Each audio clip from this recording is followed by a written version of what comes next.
Rosecrans Avenue. I'm Noah Soria. I'm here with Lotto Rocket. How are you, man? I'm good, man. I'm posted. Getting to it as always, man, like I can. Yes, sir. Yeah. All right, let's start with how was life growing up? Life growing up, shit. It was cool. It wasn't the easiest, you feel me? I feel like I had the best of both worlds, like coming up like with a Hawaiian background, you feel me? Like, but also growing up in LA, like I feel like I got a lot of the good family oriented like shit going on. Like my family's big, we close knit, like but at the same time, like we still didn't have it the easiest and shit, you know what I mean? Like growing up in the area I did, I was exposed to a lot of bullshit, like made a lot of like crazy decisions along the way, but it all made me who I am today, and I'm proud of like each way like I grew up type shit. Like I'm grateful to have like the traditional background that I do, but I'm also grateful for like all the adversity I faced along the way, because it just made me like I feel like a stronger person overall. Still, man. Yeah. So you play football, right? Yeah. I played football. I played Division I ball for the University of Hawaii. Football was like my shit growing up. My family used to make me play sports my whole entire life, like all three sports: basketball, football, baseball, every year. So they would keep me off the streets. So like, eventually when I got to high school, they was like, "All right, you can pick one." You know what I mean?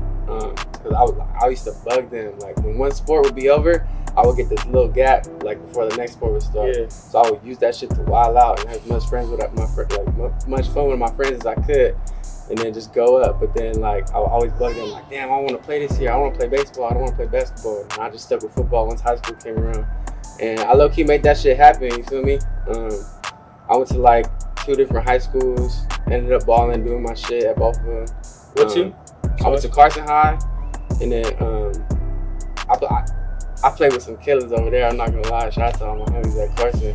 We did our shit over there. But then I ended up getting kicked out my freshman year, and then I was supposed to go to Narbonne, and then ended up going to North Torrance. Balled out over there, and that was just like a totally whole different environment.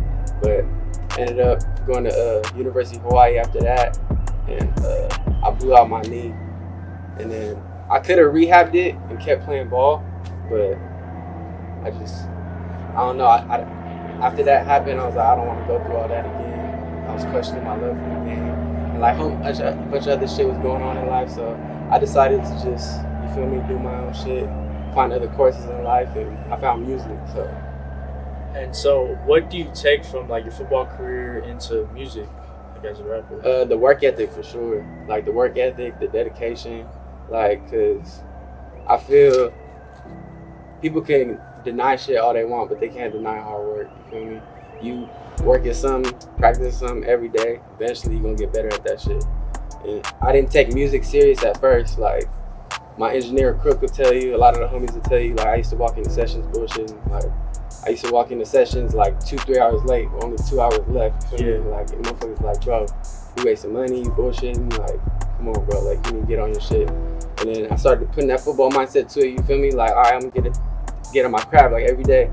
And then, like, eventually, shit just started like, you feel me? Building. I got the momentum going, and we are where we are today.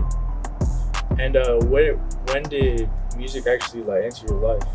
Music, low key, always been a part of my life. My dad's brother, he's like a real famous reggae singer in Hawaii. Like, he popping as fuck. Like, when I was growing up, they used to go on tour like around the world. Like, they used to tour out here in like the real U.S. And like we used to meet them in like San Diego, the Bay. Like we meet them out here in LA when they have their shows and shit. Motherfuckers be rocking sold out shows. Like, and I'm seeing this shit as a kid. I'm seeing my uncle do this shit. Like my blood uncle, he's like doing this shit, but on the reggae standpoint. So I'm seeing motherfuckers rock shows, sell shit out, fans going crazy. Like how the tour life go, how you're at a different city every day. Like I seen that happen, and like it low key inspired me. Like it didn't make me really want to. Like that wasn't why I chose music, but I respected it like as a youngin', you feel me? So once I started doing it my own and started going on tour myself, like it really like was a whole full circle type shit for me. Like I remember we was in Seattle on the Taco Sun tour at Rucci, and then we was in a green room at some venue, and I see my uncle's sticker like on the wall. I was like, damn, like bro was on tour here, like, and I'm here now, like full circle. Yeah, full circle type shit. So like music always been around since young, and I just had to take my own like route to it. You feel me? And who were some like your musical inspirations growing up? My musical inspirations, for sure, Lil Wayne. Coming up, Lil Wayne, like he was the hardest ever, like hardest ever. I remember in 6th grade, I was watching the Hustler music video. I was watching him in a red babe sweater, like, and all the imagery he was putting in that song, and I'm just watching the video, and I'm young, I'm like 12, 13, like watching this shit, like, damn, like I wanna be like that, like just all the imagery he was putting into the song, like just all the fucking drip he had. I really got the red babe sweater that he had like in the shit, and I still have it. Like I want to be just like Lil Wayne. Lil Wayne for sure. A lot of reggae artists, like I'm Hawaiian, I listen to a lot of reggae. Like that's the number one genre of music out there. So like I listened to a lot of that growing up. Like Bo Napoleon, Common Kings, Rebel Soldiers, a lot of Bob Marley, a lot of shit like that. But as far as like LA rap goes, for sure, like Rucci number one. Like Rucci number one. All Mackk&Co right behind it. Like you feel me? They my favorite artists. Like that's the game. But like I'm listening to Mackk&Co every day. Like we all got our own sound. We all bring different shit to the table. Like we all speaking a different story. But you feel me? I love that shit. So they inspire me every day. Would you ever make a reggae song or album? Yeah, low key, I want to get into that. Like as an artist, I feel you should never box yourself into one category. Like you an artist, like I feel you can't box yourself into how you're gonna express yourself as an artist. Like so, like eventually when I'm really in my bag and I can just lock in the studio as long as I want to experiment with shit like that. Like really make a reggae song, because I know I got the melodies in my head for it. I just gotta really lay it down and really like work on that level of my craft. But it's for sure gonna come. I have no doubt about it. I started making raps off my ukulele when I was a kid, so like it's gonna come around. And when did you actually link up with Mackk&Co? Mackk&Co, shit, I want to say 2018, 2019, through Crook, my engineer. Like he really is the first person who got me rapping. He's Rucci's engineer. Yeah. Like he engineered like all the great Rucci shit from the jump, like all the tapes, the albums, all that shit. So like when I was barely starting rapping, fucking with Crook, me and Crook used to lock in every day, like on some like best friend, homie type shit. Like, and he was really trying to put me on to the music shit. So even if I didn't have a session, he would take me to somebody else's session just so I could go so good game. Cause I was new to the rap shit. I just started rapping a couple years ago. So like for real. So he'd be like, oh, I got a session over here, I got a session over here. We pulling up over there. I'm networking, I'm linking, you feel me? I'm sucking up game, like see how shit go. And then eventually we went to a Rucci session one day. You feel me? He's like, pull up to me, to Rucci shit with me. I pull up, end up like, you feel me, locking in with some motherfuckers. And then like, I kind of made it a regular thing, you feel me? I used to go show love, like, and then like eventually everybody telling me to stay. Eventually, like one day, Rucci and him told me to go in the booth and do my shit, you feel me? Like, look, you prove myself, and I had to go do my thing, you feel me? And then like after that, it started becoming like a normal thing. And then like Bossman, Tuck, Holiday, like Rucci, they all saw some potential in me. And then like pulled me to the side one day and was like, you trying to be Mackk&Co, you feel me? So it was only right, man. Like ever since I first came around, motherfuckers treated me like family. It's like no effort, all genuine type shit, you feel me? So it's only right I locked in. That's fire, bro. Yeah. And being a Hawaiian rapper, do you think you have a chip on your shoulder? Hell yeah, I for sure got a chip on my shoulder. Like I would say every time I walk in a room somewhere, like motherfuckers looking at me like, what is he? Like, who is he? You feel me? Because I look a bunch of different shit. Like, I got my beanie on all the time. Motherfuckers think I'm Mexican. Like I'm 0% Mexican or 0 Hispanic. Like I'm Hawaiian. Like I always see motherfuckers trying to like figure out who I am or what I am, and then they find out like where I'm from or whatever, and they like people either really fuck with it all the way or they kind of question it like why, you feel me? Like, but like I always appreciate both, and I always take both and just let it motivate me, you feel me? Like I like standing out. I never stood out as a kid. Like I got a Hawaiian real name, you feel me? So like when I started going to school out here, like nobody ever said my name right in school. You feel me? So like I always stood out, but I never like was discouraged of it. You feel me? Like I would always like embrace it. I still embrace it now. Like I say it's a chip on my shoulder. It for sure motivates me more just to like be proud of who I am and shit, and like let motherfuckers know like we could flow like that too. You feel me? And last year you released your project Hawaiian Hot Boy. What was the motivation behind making that project?